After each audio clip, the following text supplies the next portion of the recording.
Dodge. There was a report of an individual shot. It turned out there were 2 people that were shot on a front porch. One of those victims, a 36-year-old male, was declared deceased on scene, and a second male, 21 years old, was transported to ECMC and was treated there. The 2 individuals, as I said, were on a front porch when a vehicle drove by, firing numerous shots and striking both individuals. A little while later in the evening, a little after 9 o'clock, in the area of 14 Marine Drive, we had again 2 individuals that were shot. One of the individuals was declared deceased on scene, a 23-year-old male, and a second 22-year-old male was transported to ECMC and is listed in serious condition. The circumstances behind that shooting is it appears at this point that there was an impromptu social media post with some high-performance vehicle enthusiasts that wanted to meet in that area to apparently to race. The 2 individuals were not inside of a vehicle when they were shot. They were shot outside of the vehicle. One of the shooting victims ran from the scene after he was shot and ran towards Templeton Landing, where our officers located that shooting victim, and he was transported. A potential suspect vehicle fled from the scene upon officers' arrival. The officers did not get into a position to engage that vehicle. That suspect vehicle crashed on its own. The individuals, I don't have the number of individuals, sorry, they fled from that vehicle and ran off before officers can get in a position to even pursue any of those individuals. Detectives located a loaded handgun in the vicinity of that vehicle. So, as I said, that case is progressing. We were able to impound a vehicle and the gun in that case, and we are continuing to move forward on that. Later on, not much longer after that, about an hour later, we also had 2 individuals shot in the 500 block of Stockbridge. One of the victims was transported to ECMC. A 21-year-old male was transported to ECMC as in stable condition. A few hours later, a 16-year-old female went on her own to Sisters Hospital. She suffered a grazing injury. She was treated and released.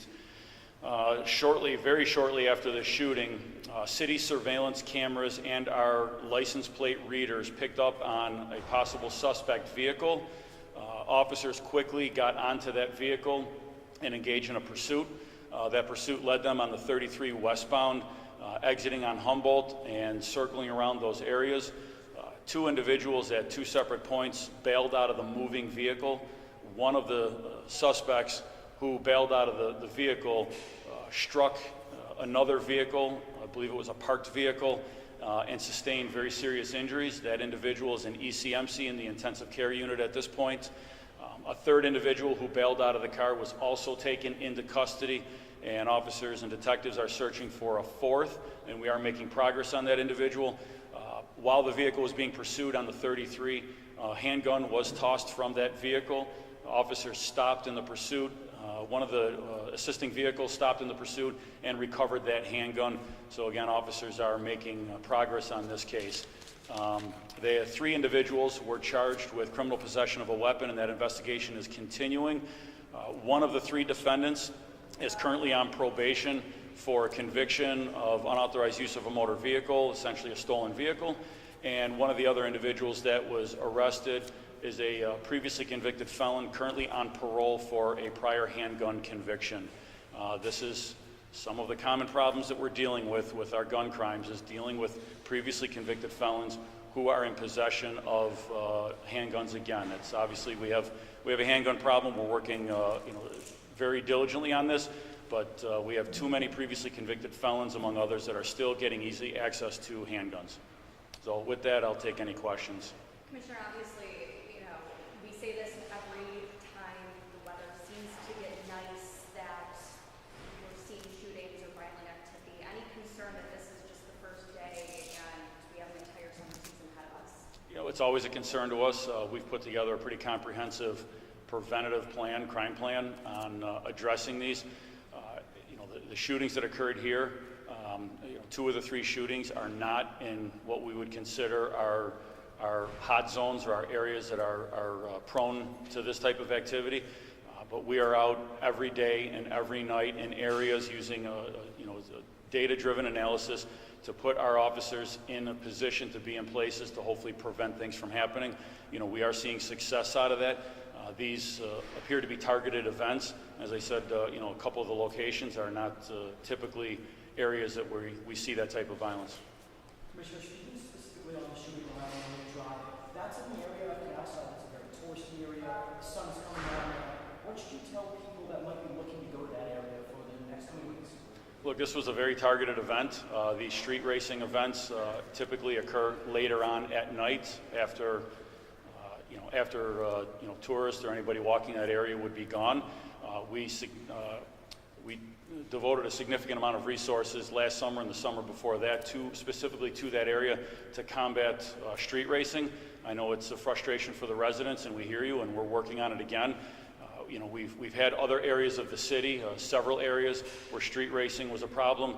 We've taken environmental actions. We've installed speed humps. We've installed jersey barriers in some locations to make it an area where they cannot race. So we are working with DPW as we speak on what environmental actions we can take. We've also added police officers on overtime last summer, you know, every weekend, and if we have identified anything that might occur at some point, to be a preventative measure and have officers there before people get down there. Do you plan on doing something like that again for the summer? Yes, absolutely. We'll do what's necessary.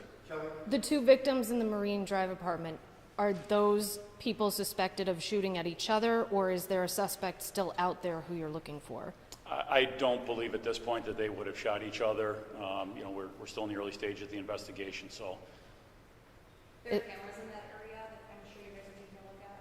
Yeah, there are some, and we're looking to see if any other social media, if anybody else was down there that would have captured any video. So is there some kind of like fancy car that you're looking for, if this was a car enthusiast type thing? Well, one of the vehicles that we believe may be involved fled the scene. It was, as I was told, it was a higher performance vehicle. So we're looking into that and the physical evidence that we recovered to see if those are the individuals in the vehicle that was involved in this. Were any of these shootings related or related to other previous shootings? It's too early at this point. I'm not going to exclude that. We are looking into that possibility. Anyone else? So you've had the street racing down at the waterfront in previous years? We have. In the last couple of summers, it was really prevalent. With COVID back in 2020, we had a significant problem with pop-up parties and street racing. We devoted a lot of resources to address that problem. We did last year.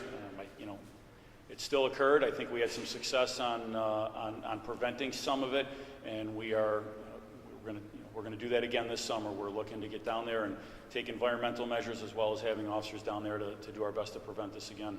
And that substation is still open at Canalside. Is that going to be staffed with more people? The substation is down there, but it has not been staffed the last couple of years with COVID. There was really nothing going on. It was really a stop-off point if officers had to go in there to do any reports when we had some details down there. So, we want to have officers not sitting in a substation. We want them out walking. We want them out, detailed to these areas, out highly visible. That's our plan for the summer going forward, which we've already began, was being present and being visible and being engaged with the community. Anyone else? Thank you. Were these guys lured there by the invitation of the race, or do you think for the purpose of it being shot at, or was it going to be a race and it evolved into that? That I can't say. It's way too early to say what drew them there. We're just going on what our detectives have learned, that it appears that this was an impromptu social media gathering. It's very difficult to deal with that. When people get on Facebook Live or they get on other forms of social media and they're like, we're going to be here at this time, or this is where the meet is, it's very hard to get in front of that. So these events will begin, we'll get a call, or if our routine patrol picks up on it, and we'll bring the resources in to try to break that up. But I don't know how you get ahead of that unless somehow we were involved in those those groups or those posts, and it's very tough. Are these predominantly Facebook posts?